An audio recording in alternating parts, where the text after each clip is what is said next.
Peace be to all. I hope everybody's having a beautiful and wonderful day. I'm just coming to y'all with a quick little video. I'm just gonna be sitting in front of y'all. Gonna be doing a little tea time. I got the tea in there. Right now it's brewing, but I ain't got that much time, so I'm gonna be starting a video. And whenever the tea is done, I go get it and then I'll bring it out here and then we'll be sipping some tea together. Today I will be sipping on my tea that I created. It's called Lemon Breezy, but I put a little bit of twist on it. I put some valerian root in there because today has been a little bit rough for me, so I need to calm down a little bit more than usual. But we just gonna get into the video. So I just want to talk about some of the things that I learned about gardening through 2026. One of the biggest things that I have learned this year is to not be sold on anything you see on the internet. There are all these content creators that are trying to sell stuff. You go to the big box stores and they always trying to get down on something. And then when you go to your local nurseries, even sometimes they're trying to get down on you. And the thing is, everybody has the next best thing, but nothing itself is better than nature. Nature brings the most abundance. So it's the classic thing to say. Whenever you go to a forest, do you see anybody taking care of a forest?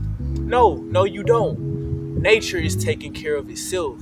Leaves are falling, trees are falling. There is an ecosystem of animals and microorganisms that are breaking these things down. There are things eating each other. There's things composing. So I just want to remind everybody that a lot of times nature already has the answers. You do not have to go buy anything. If you have fallen leaves, with it being wintertime, go ahead and pick those leaves up.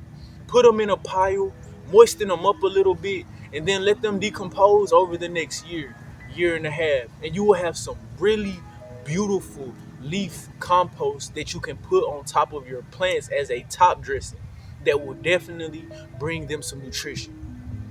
Something you could also do during this time, because some people are also cutting down trees, cutting down limbs. If you have any raised beds that you want to fill and you don't necessarily have the money to fill them all the way up with soil, you could put some of those tree limbs in the bottom of your raised beds. But be aware, whenever it breaks down, your bed will become lower. So you still may have to apply a top dressing, but it just will be in the upcoming years instead of all at one time. There's a lot of stuff that goes on in life, and we don't always have the time to set up a camera and be in front of it. So for all of you who have been waiting on my content or been wanting to see me, I deeply apologize, but we all go through life, and I hope y'all understand. But let's get past that part. So when it comes to this gardening thing, what I've learned, like I said, this year is just to not be sold on things. I began this year doing a lot of research, trying to boost production, because like I said, I have a business now. So I've been looking for ways to kind of give a slight edge when it comes to production. So whenever some of these things worked, a lot of them didn't. Before this year, I knew more gardening techniques that worked than didn't. After this year, I know way more gardening techniques that don't work. They don't work for me. They may work for you. They may work for the next YouTuber. They may work for the next researchist, but it does not work for me. What works for me is being in tune with nature. Whenever I try to lean on some of these things like chemicals, because there are a couple things, whenever I first began gardening, all I cared about was organic, and that is still how I am. But there are still other upcoming technologies that have their benefits. So whenever you learn about being able to grow certain things inside on the winter time, if you're freezing or if you have snow on the ground, it sounds very enticing. So that's kind of what I wanted to do. I wanted to learn more about hydroponics so that I was able to grow these peppers whenever it got cold. But whole time throughout the year, I harvested so many peppers that I have some frozen, I have some pickled, I have an abundance of peppers. So through me trusting nature throughout the season, it has left me enough abundance so I don't have to worry about that throughout the winter time. So some of these things that I tried to test out didn't necessarily work, but they may work for you.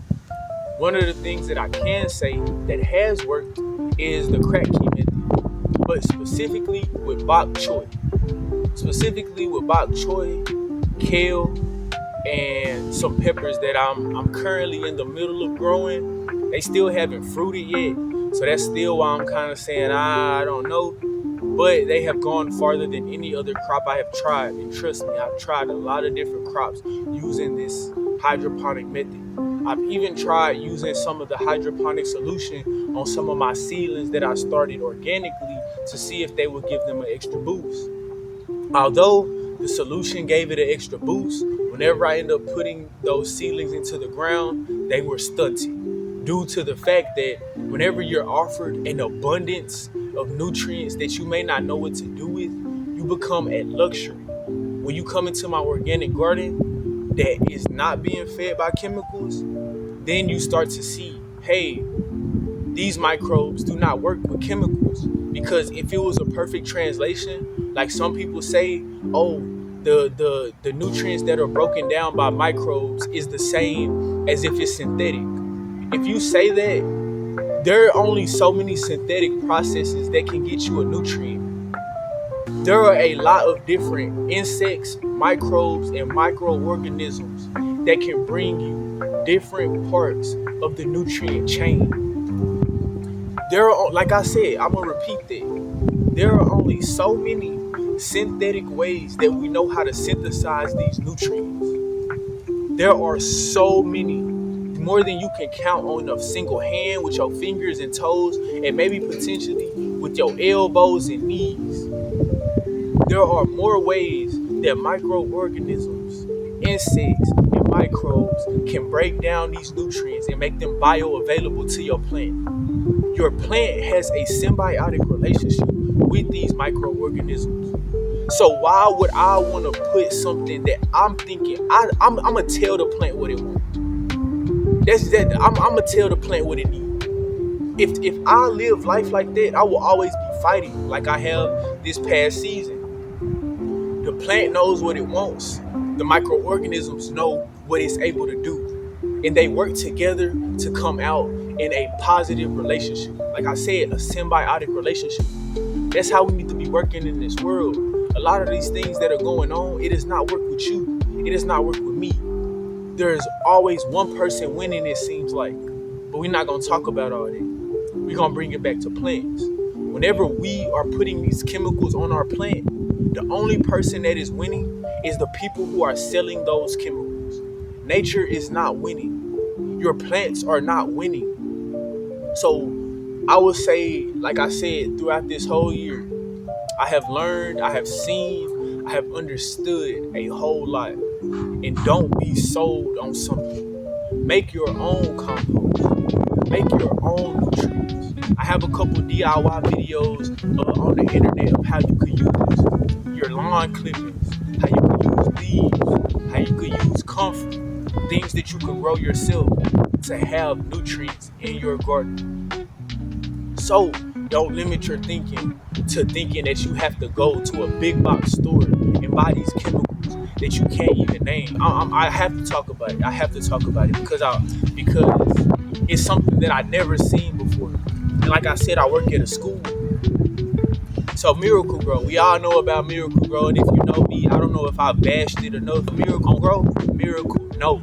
Say no to Miracle-Gro. But let me go get my tea. Stay tuned. So I'm back. The things that we do as gardeners affect not only us, but the future generations. Whenever we are putting these things into the soil, whenever we are putting these things into the plant, whenever we are putting these things into the atmosphere, they not only affect our harvest that we are expecting, but the harvest after. It affects the genetic code of these plants.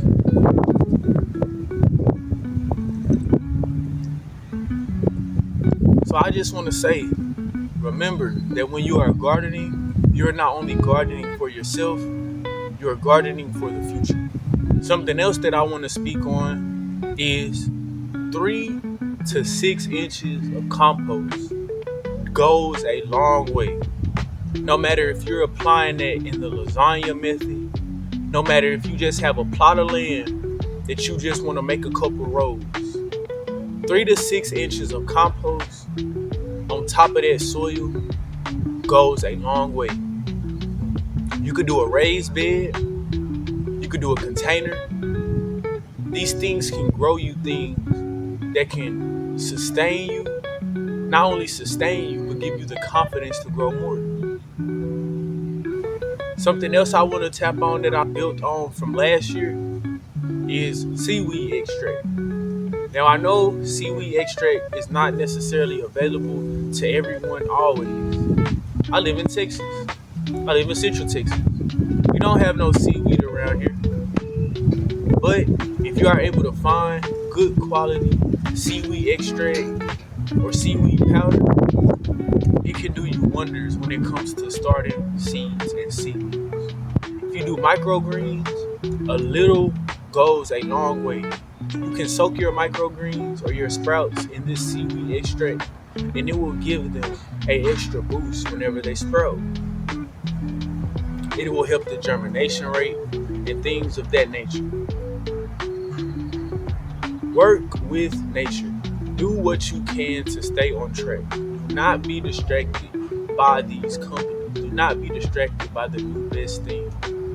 Like I said, you have a lot of it within you. Dig deep. Take the time to look within and understand who you really are. Just like these plants have to do whenever they talk to these microbes. They do not just send out something just because. They do it with intention and with love in their heart for not only themselves, but for nature. Because if they didn't, what would be the point of the symbiotic relationship?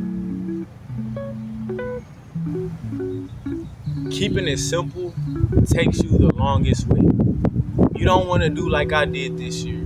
I spent quite a bit of money on things that I would not use again. Like I would not use it again. I may give it away, but I wouldn't even want to give it away to somebody because I feel like I would be doing them a disservice by giving them something. But at the end of the day, like I said, some of these things that I have bought have worked for other people.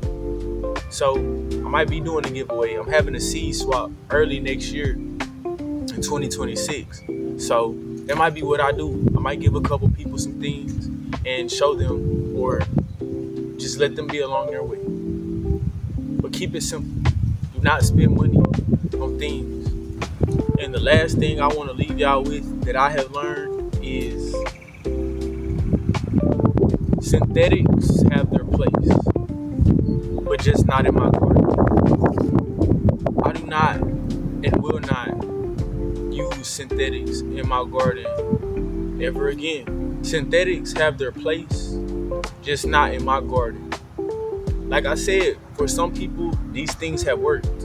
These things have worked for indoor growing, for people who don't necessarily want to have bugs. And these things have maybe even worked for outdoor growing. That's the majority of these tomatoes, peppers, cabbage, all these things we receive at the store.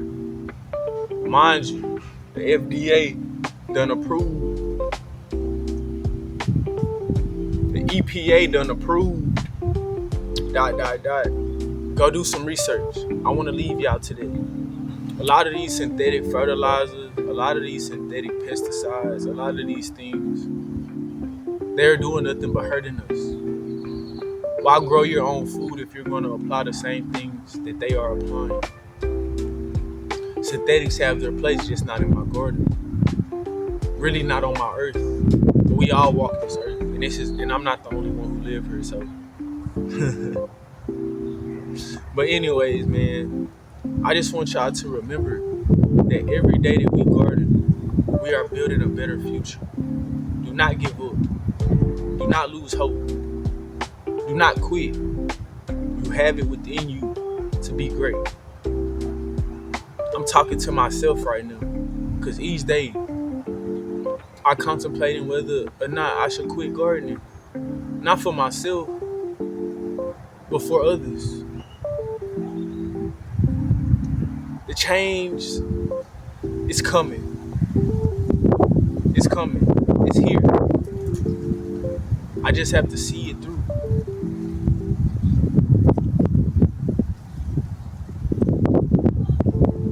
That's all the time I have for today, folks. I just want y'all to remember it's a beautiful day to garden. Love your neighbor as you love yourself, and love yourself as you love your neighbor. Do not take nature for granted. Do not take it for granted. Because if there was no nature, there would be no us. No matter what you believe in, no matter what your spirituality is, we are not the main character. We're just a part of the story. Peace. Draining all your energy, better pull them like a weed. Undefeated in life, shit, I sprouted like a seed.